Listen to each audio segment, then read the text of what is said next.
D-Day, the 6th of June 1944. Over 150,000 Allied troops stormed the beaches of Normandy. They're on the beach, plunging waist deep into the sea.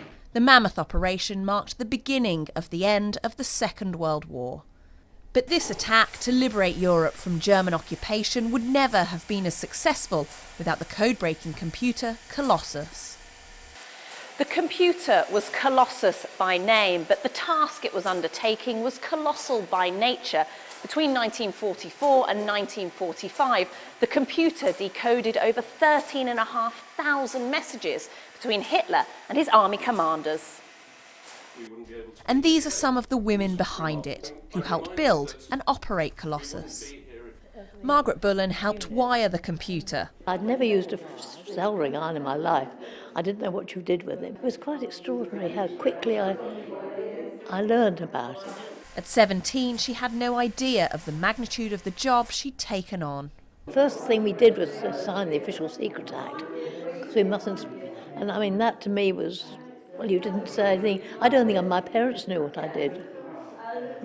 Living a double life. Exactly. But I mean, they knew I was here doing war work. I mean, I could have been making bombs for all they knew. Lorna Cockayne, who operated Colossus, is also glad she can now talk about her time at Bletchley. I was pleased I did it. I'm more than pleased that people know about it, because we couldn't talk about it. My eldest brother was in the army, so I didn't see him. My other brother was in the Air Force and was flying Lancasters. I was virtually on my own, so it was nice to have the company of friends.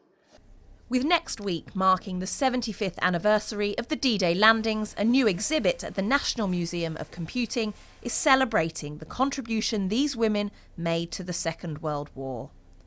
I can remember the chap in the office where we worked coming in one day and saying, "You can go home now, the war's over."